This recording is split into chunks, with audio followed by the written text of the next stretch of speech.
back to my channel. I'm Dr. Tanvi Tiwari and this video is for all those who are going to appear or reappear in upcoming exam. So अब जब हमने FMG clear करने का decision ले ही लिया है तो हमें उन सारी मिस्टेक्स का, उन सारी छोटी बातों का ध्यान रखना है जो हमारे प्रिपरेशन में, हमारे रिजल्ट में एक नेगेटिव पॉइंट बन सकती है। तो आज इस वीडियो में हम उन्हीं सारी मिस्टेक्स के बारे में, उनके सॉल्यूशन के बारे में बात करेंगे जो एफएमजी एस्पिरेंट अपनी प्रिपरेशन में करते हैं। So the biggest mistakes which most of the students are doing is random study without any plan. तो होता क्या है, हम में से बहुत सारे लोग ऐसा करते हैं कि आज एक सब्जेक्ट पढ़ा, फिर अच्छा ठीक है, अच्छा नहीं लग रहा, कल किसी और सब्जेक्ट से स्टार्ट कर लेते, या आज एक टीचर से पढ़ा फिर उनका समझ नहीं आया, कल किसी और प्लेटफॉर्म से या किसी और टीचर से पढ़ना स्टार्ट कर लेते हैं। और होता ये कि हम किसी भी टीचर का एक पूरा कोर्स कंप्लीट नहीं कर पाते हैं और वो सब्जेक्ट ही रह जाएगा या हमें प्रिपरेशन थोड़ा स्लो हो जाएगी, ऐसा कुछ हो जाता है। तो हमें ये नहीं करना है। तो इसका सॉल्यूशन ये है कि सबसे पहले हमें हमारा एक प्रॉपर स्टडी प्लान बनाना है। हमें हमारे सारे रिसोर्सेज डिसाइड करने हैं पहले से ही कि हमें ये सब्जेक्ट इन टीचर से पढ़ना है, इस प्लेटफॉर्म से पढ़ना है। ये हमारा प्लान रहेगा कि मुझे सबसे पहले ये सारे सब्जेक्ट कंप्लीट करने हैं और कंप्लीट करने ही हैं, बीच में नहीं छोड़ना है। पहली बारी में किसी को कोई सब्जेक्ट समझ नहीं आता है। जब आप एक बार पूरा एक कोर्स कंप्लीट करते हो, एक सब्जेक्ट कंप्लीट करते हो, उसके बाद जब उसको सेकेंड रीडिंग देते हो तो हमें हाँ समझ में आने लगता है। पहली बारी में किसी को समझ नहीं आता है। और मैंने अपनी प्रिपरेशन के लिए जो रिसोर्सेज यूज़ किए थे या जिन टीचर से पढ़ा था वो मैंने ऑलरेडी प्रीवियस वीडियो में बताया है, तो आप वहाँ से देख सकते हैं। नाउ इग्नोरिंग पीवाईटीज विच अनदर मिस्टेक्स जो कि बहुत सारे लोग करते हैं। मतलब कि सब लोग वीडियोस भी देखेंगे, वीडियोस मल्टीपल टाइम्स देखेंगे, नोट्स रिवाइज करेंगे, सब कुछ करेंगे, पीवाईक्यूज़ भी करेंगे, बट पीवाईटीज़ को इग्नोर कर देते हैं। And ignoring PYTs is a big blunder, क्योंकि एफएमजी में more than PYQs PYTs repeat होते हैं। Again, another mistakes which most of the students are doing is multiple sources and no proper revision. So आज हमारे पास इतने सारे online platform है, prep, मेरो, सेरेबेलम, यूट्यूब, टेलीग्राम, कि हर कोई कंफ्यूज हो जाता है कि यहाँ से पढ़े, वहाँ से पढ़े, इन टीचर से पढ़े, उन टीचर से पढ़े।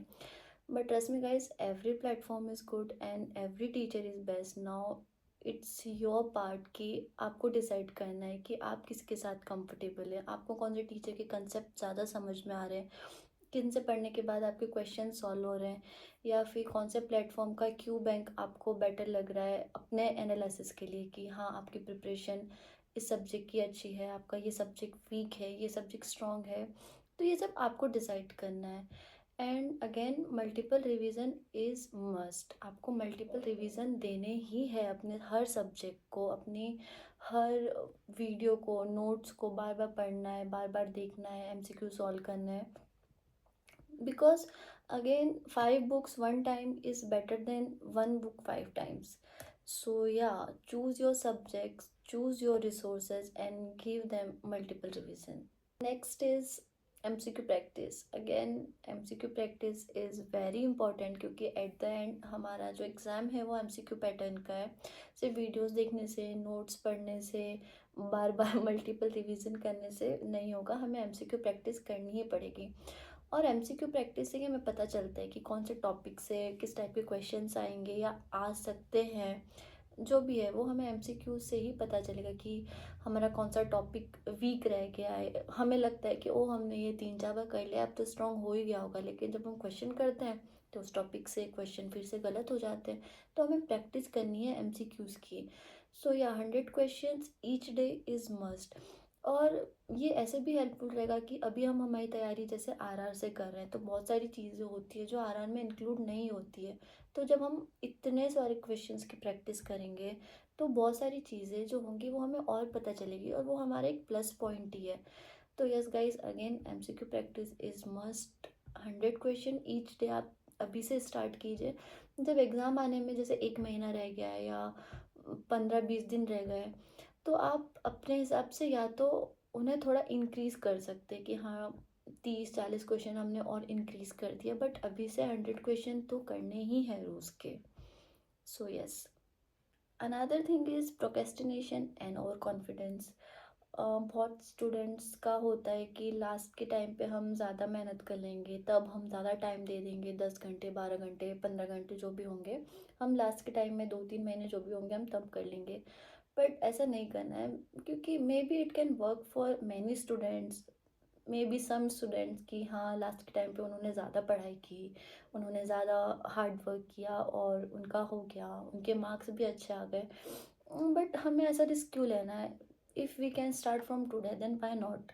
सो start from today guys, don't procrastinate and do not be over confident कि हाँ मैं कर लूँगा, मैं 1 महीने में कर लूँगा या मैं 2 महीने में कर लूँगी और हो जाएगा। हमें ऐसा नहीं करना है, हमें आज से ही स्टार्ट करना है। Please guys do smart work and hard work, because hard work has no supplement.